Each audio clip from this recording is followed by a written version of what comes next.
అందరికీ నమస్కారం. వరమహాలక్ష్మి వ్రతాన్ని ఆచరించేటటువంటి వారు ఏ వస్తువుల్ని ముందుగా సిద్ధం చేసుకోవాలో ఈ వీడియోలో తెలుసుకుందాం. అదేవిధంగా వరమహాలక్ష్మీదేవి వ్రతం ఉదయం చేయాలా, సాయంత్రం చేయాలా, వ్రతాన్ని ఎప్పుడు ఆచరించాలి, అదేవిధంగా వరమహాలక్ష్మి వ్రతాన్ని చేసేటటువంటి వారు కలశంలో ఏ వస్తువుల్ని వేయాలి అనేటటువంటి ఎన్నో విషయాలను ఈ వీడియోలో మనం వివరంగా తెలుసుకుందాం. వరాలను కురిపించేటటువంటి వరమహాలక్ష్మి వ్రతాన్ని ఎవరెవరు చేసుకోవచ్చు అనే అనుమానం చాలామందికి వస్తుంది. అంటే మాకు వరలక్ష్మి వ్రతం ఆనవాయితీ లేదు, ఇంతకు మునుపెప్పుడు మేము ఈ వ్రతాన్ని చేసుకోలేదు అని చాలామంది భయపడుతూ ఉంటారు. కానీ వరలక్ష్మి వ్రతాన్ని ఎవరైనా కూడా చేసుకోవచ్చు అని వేద పండితులు చెప్తున్నారు. ఎందుకంటే మనందరం కూడా లక్ష్మీదేవి బిడ్డలమే కాబట్టి మన అమ్మను మనం పూజించుకోవడానికి ఇలాంటి అభ్యంతరాలు ఎందుకు? కాబట్టి ఎవరైనా భక్తితో వరమహాలక్ష్మి దేవిని పూజించుకోవచ్చు. వరలక్ష్మి వ్రతాన్ని ఆచరించడానికి కావలసిన వస్తువుల్లో మొదటి వస్తువు వరమహాలక్ష్మి దేవి యొక్క చిత్రపటము, అంటే లక్ష్మీదేవి ఫోటో అన్నమాట. మీ ఇంట్లో మహాలక్ష్మీదేవి ఫోటో ఉంటే మీరు చక్కగా ఆ ఫోటోకి పూజ చేసుకోవచ్చు. మహాలక్ష్మీదేవి యొక్క ఫోటో లేకపోతే ఇంకా సమయం ఉంది కాబట్టి ముందుగానే మహాలక్ష్మీదేవి యొక్క ఫోటోని తెచ్చిపెట్టుకోండి. ఆ లక్ష్మీదేవి ఫోటో ఎలా ఉండాలి అంటే, లక్ష్మీదేవి ఎర్రని పద్మం మీద, అంటే ఎర్రని తామర పుష్పం మీద పద్మాసనంలో కూర్చొని ఉండాలి. లక్ష్మీదేవికి చతుర్భుజాలు ఉండాలి. చక్కగా అమ్మవారు చేతిలో తామర పుష్పాలను ధరించి ఉండాలి. అదేవిధంగా బంగారు సిరి సంపదలని కురిపిస్తున్నట్లుగా ఉండాలి. లక్ష్మీదేవికి రెండు వైపులా ఏనుగులు తప్పకుండా ఉండాలి. అటువంటి ఫోటోని తెచ్చుకోండి. వరలక్ష్మి వ్రతం రోజు అమ్మవారికి పంచామృతాలతో అభిషేకం చేయాలి అనుకునేటటువంటి వాళ్ళు మహాలక్ష్మీదేవి యొక్క చిన్న విగ్రహాన్ని తెచ్చుకోండి. వెండిదైనా పర్వాలేదు, ఇత్తడిదైనా లేదా పంచలోహాలతో చేసిన విగ్రహమైనా తెచ్చుకోవచ్చు. కానీ స్టీలు విగ్రహాలు పనికిరావు. చిన్న విగ్రహం తెచ్చుకోండి. బొటనవేలంత పరిమాణం ఉన్న విగ్రహాన్ని మాత్రమే తెచ్చుకోండి. ఇంకా చిన్న విగ్రహం అయినా పర్వాలేదు. ఎందుకంటే చిన్న విగ్రహం ఇంట్లో పెట్టుకున్నట్లయితే నియమనిష్టలు చాలా తక్కువగా ఉంటాయి. పెద్ద విగ్రహాన్ని మనం ఇంట్లో పెట్టుకున్నట్లయితే అభిషేకాలు చేస్తూ ఉండాలి. ప్రతినిత్యము మహానైవేద్యం చేయాలి. ఎంతో కష్టంగా ఉంటుంది. కాబట్టి చిన్న విగ్రహం అయితే మామూలుగా పూజ చేసుకుంటే సరిపోతుంది. లక్ష్మీదేవి యొక్క చిన్న విగ్రహాన్ని తెచ్చుకోండి. ఆ తర్వాత వరలక్ష్మి వ్రతం చేయడానికి కావలసిన మూడో వస్తువు కలశము. వెండిదైనా పర్వాలేదు, ఇత్తడిదైనా పర్వాలేదు, రాగిదైనా పర్వాలేదు. ఒక కలశాన్ని కూడా ముందుగానే ఏర్పాటు చేసి పెట్టుకోండి. ఆ తర్వాత నాలుగో వస్తువు పీట. బాగా పీటను కడిగి దాని మీద అష్టదళ ముగ్గు వేసి దాని మీద ఒక రవిక బట్టను పరిచి ఒక అరటాకు కానీ ఒక విస్తారాకు కానీ ఆ రవిక బట్ట మీద పెట్టి దాని మీద వడ్లు కానీ బియ్యం కానీ పోసుకోవాలి. దాని మీద కలశ స్థాపన చేసుకోవచ్చు. ఆ తర్వాత కావలసిన వస్తువుల్లో చెరుకు బిళ్ళలు, అరటాకు బిళ్ళలు, మామిడాకులు అన్నమాట. మామిడాకులు వరమహాలక్ష్మి వ్రతం రోజు తోరణం కట్టడానికి మామిడాకులు తెచ్చుకుంటాం కదా, వాటినే కలశంలో పెట్టుకోవడానికి ఉపయోగించుకోవచ్చు. వరమహాలక్ష్మీదేవికి అటుపక్క ఇటుపక్క చెరుకు పిల్లలు, అరటి పిల్లలు మండపంలో కట్టినట్లయితే చాలా మంచిది అని మనకు వ్రత కల్పనలో చెప్పి ఉన్నారు. కొంతమందికి ఇవి దొరకకపోతే కూడా మహాలక్ష్మీదేవి పూజ చేసుకోవచ్చు. దొరికితే తప్పకుండా సంపాదించండి. దొరకకపోతే మామూలుగా మహాలక్ష్మీదేవిని పూజించుకోవచ్చు. ఇక వరలక్ష్మి వ్రతం చేయడానికి ముఖ్యంగా 5 కొబ్బరికాయలు కావాలి. మహాలక్ష్మీదేవికి కలశం మీద పెట్టడానికి ఒక కొబ్బరికాయ, అదేవిధంగా వ్రతం చేసినప్పుడు కొట్టడానికి ఒక కొబ్బరికాయ, మళ్ళీ సాయంత్రం పూజ చేస్తున్నప్పుడు అమ్మవారికి కొట్టడానికి ఒక కొబ్బరికాయ, ఉద్వాసన చెప్పినప్పుడు అంటే అమ్మవారి కలశాన్ని కదిలిస్తాం కదా, అప్పుడు హారతి చేసి కొబ్బరికాయ కొట్టాలి. ముఖ్యంగా మనం అమ్మవారికి వాయనం ఇస్తాం కదా, ఆ వాయనంలో ఒక కొబ్బరికాయను మనం పెట్టి అమ్మవారికి వాయనం ఇవ్వాలి.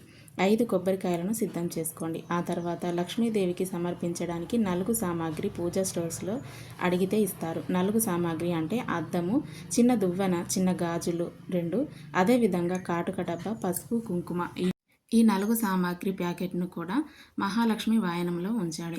మహాలక్ష్మీదేవికి ఇంటికి పిలిచినప్పుడు తప్పకుండా అమ్మవారికి వాయనంతో పాటు నలుగు సామాగ్రిని కూడా ఇవ్వాలి. ఎందుకంటే ఆవిడ పెద్ద ముత్తైదువు కదా, మన ఇంటికి పిలిచినప్పుడు అమ్మవారిని చక్కగా గౌరవించాలి. వరమహాలక్ష్మీదేవికి కట్టడానికి ఒక చీర, మీ స్తోమతను బట్టి చీరను తెచ్చుకోండి. తర్వాత ఒక 10 రవికలు తెచ్చుకోండి. మహాలక్ష్మీదేవికి వాయనం ఇవ్వడానికి ఒక రవికను, అదేవిధంగా మీ ఇంటికి వచ్చిన ముత్తైదువులకు వాయనం ఇవ్వాలి కదా, వారికి వాయనం ఇచ్చినప్పుడు పసుపు, కుంకుమ, తాంబూలం, ఒక పండు ఇచ్చినప్పుడు ఒక రవిక గుడ్డను కూడా తప్పకుండా ఇవ్వాలి. దానితో పాటు పచ్చరంక గాజులు, 8 మంది ముత్తైదువులకు ఇస్తే చాలా మంచిది. ఎందుకంటే పచ్చరంగు గాజులు అంటే లక్ష్మీదేవికి చాలా ఇష్టము. పచ్చరంగు గాజులు వాయనంలో మీరు ఇచ్చినట్లయితే మీ కుటుంబం 10 కాలాల పాటు పచ్చగా ఉంటుంది. మహాలక్ష్మీదేవి అనుగ్రహం కలుగుతుంది. అదేవిధంగా వరమహాలక్ష్మి వ్రతం రోజు ఇంటికి వచ్చినటువంటి వారికి అందరికీ శనగల్ని ఇవ్వండి. చిన్నపిల్లలు ఇంటికి వచ్చినట్లయితే వాళ్ళకి కూడా శనగల ప్రసాదాన్ని ఇవ్వండి. ఆ తర్వాత వరమహాలక్ష్మి దేవికి సమర్పించడానికి ఒక పువ్వుల హారము మీరు షాపులో అయినా కొనుక్కొని రావచ్చు. లేకపోతే ఇంట్లో మీరే ఒక పూల హారాన్ని తయారు చేసుకోండి. అదేవిధంగా అమ్మవారికి తామర పుష్పాలు, కలువ పువ్వులు అంటే చాలా ఇష్టము. తామర పుష్పాలు, కలువ పువ్వులు కూడా సిద్ధం చేసుకోండి. ముఖ్యంగా విడి పూలు, మల్లెపూలు, చామంతి పూలు, గులాబీ పువ్వులు అమ్మవారికి అష్టోత్తర శతనామావళి మనం పూజ చేస్తాం కదా, ఒక్కొక్క నామానికి ఒక్కొక్క పువ్వును అమ్మవారికి సమర్పించాలి. ఆ తర్వాత వరమహాలక్ష్మి వ్రతం చేయడానికి పసుపు కుంకుమ దీపంలో వేయడానికి ఒత్తులు, ఆవు నెయ్యి లేదంటే నువ్వుల నూనె. ఆవు నెయ్యి చాలా శ్రేష్టము. దొరకకపోతే నువ్వుల నూనె సిద్ధం చేసుకోండి. అగరబత్తీలు, కర్పూరము అమ్మవారికి సమర్పించడానికి తాంబూలం, ముఖ్యంగా తోరం చేతికి కట్టుకోవాలి కదా. అదేవిధంగా 3 పోగుల దారాన్ని కూడా తెచ్చుకోండి. దారాన్ని మనం చక్కగా తీసుకొని దానికి పసుపు పూసి కుంకుమ బొట్లు పెట్టి ఒక తులసి దళం లేదా ఒక పువ్వును ముడివేసి ఆ తోరణాన్ని మనం వ్రతం చేసిన రోజు చేతికి కట్టుకోవాల్సి ఉంటుంది. ఈ వరమహాలక్ష్మి పూజలో అభిషేకం చేయాలనుకునేటటువంటి వాళ్ళు ముందుగానే పంచామృతాలను సిద్ధం చేసి పెట్టుకోండి. పాలు, పెరుగు, తేనె, నెయ్యి, చక్కెర. ఎందుకంటే ఒకసారి మనం పూజలో కూర్చున్న తర్వాత మధ్యలో మళ్ళీ పైకి లేవకూడదు. ఈ వస్తువులన్నీ కూడా ముందుగానే సిద్ధం చేసి పెట్టుకొని ఆ తర్వాత పూజకు కూర్చోండి. ఒకసారి పూజ ప్రారంభించిన తర్వాత మళ్ళీ పూజ పూర్తయ్యే వరకు పైకి లేవకూడదు. అదేవిధంగా అక్షింతలు, ఉద్దరణి, గంట ఇవన్నీ కూడా ఇంట్లో ఉన్నటువంటి వస్తువులే కదా, సిద్ధం చేసి పెట్టుకోండి. అదేవిధంగా వరలక్ష్మి వ్రతంలో అమ్మవారికి సమర్పించడానికి పంచఫలాలు కావాలి. పంచఫలాలు అంటే 5 రకాల పండ్లు అన్నమాట. 5 రకాలు పెట్టలేని వారు 3 రకాలు లేదా డజన్ అరటి పండ్లు పెట్టుకొని అమ్మవారికి పూజ చేసుకోవచ్చు. తర్వాత లక్ష్మీదేవికి నివేదించడానికి బొబ్బట్లు, చిత్రాన్నము, పులిహోర ఇలా 5 రకాల నైవేద్యాలు సిద్ధం చేసుకోండి. లేకపోతే 3 రకాలైనా చేసుకోవచ్చు. ఇంకా ఎక్కువ చేసుకోగలుగుతాం అనుకునేవారు మీ ఇష్టం వచ్చినన్ని రకాల వంటలు చేసి అమ్మవారి నివేదన చేసి మీరు ప్రసాదంగా స్వీకరించవచ్చు. మీ ఇష్టం వచ్చినన్ని రకాల వంటలు చేసి అమ్మవారికి నివేదన చేసి మీరు ప్రసాదంగా స్వీకరించవచ్చు. ఇప్పుడు వరలక్ష్మి వ్రతం చేసేటటువంటి వాళ్ళు కలశం ఎలా పెట్టుకోవాలో మనం తెలుసుకుందాం. కలశం కోసం ఒక రాగి చెంబు కానీ ఇత్తడి చెంబు కానీ తీసుకొని దాన్ని శుభ్రంగా కడిగి ఆరబెట్టుకున్న తర్వాత ఒక ప్లేట్లో వడ్లు కానీ బియ్యం కానీ పోసుకొని దాని మీద కలశాన్ని పెట్టండి. ఆ తర్వాత 3 పోగుల దారం తీసుకొని దానికి పసుపు పూసి ఒక పసుపు కొమ్మును ముడివేసి దానికి కుంకుమ బొట్టు పెట్టుకొని కలశానికి కట్టుకోవాలి.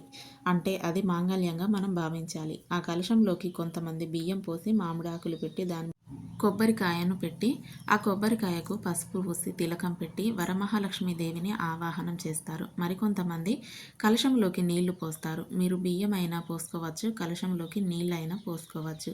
నీళ్లు పోసినట్లయితే కాస్త ఆవు పాలు పోస్తారు. ఎందుకంటే లక్ష్మీదేవి క్షీర సముద్రం నుండి వచ్చింది కదా.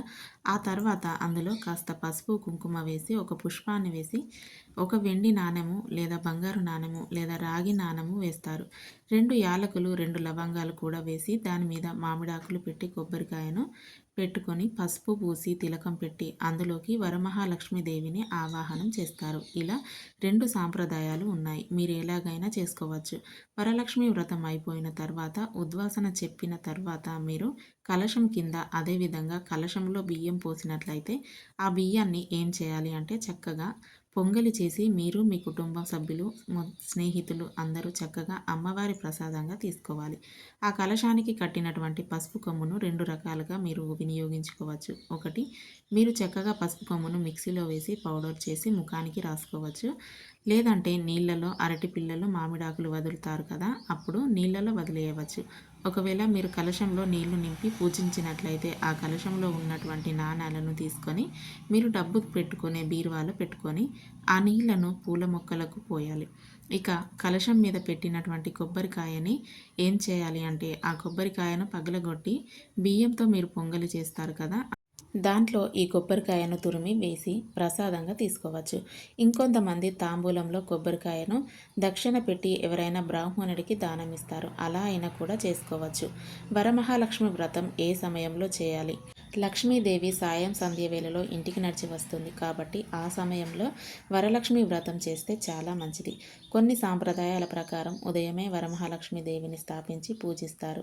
సాయంత్రం మళ్ళీ పూజ చేసుకుంటారు. అలాగైనా కూడా చేసుకోవచ్చును. ఉదయం చేసిన సాయంత్రం చేసిన శ్రద్ధగా భక్తిగా వరలక్ష్మి వ్రతం రోజు అమ్మవారిని పూజించినట్లయితే అమ్మవారి అనుగ్రహం తప్పకుండా కలుగుతుంది. కాబట్టి ఈ విధంగా వరమహాలక్ష్మి పూజకు ఏ వస్తువులు కావాలో ఈ వీడియోలో మనం తెలుసుకున్నాం కదా. ఈ వీడియో కనుక మీకు నచ్చినట్లయితే తప్పకుండా లైక్ చేయండి, షేర్ చేయండి. అలాగే మా ఛానల్ని సబ్స్క్రైబ్ చేసుకోండి.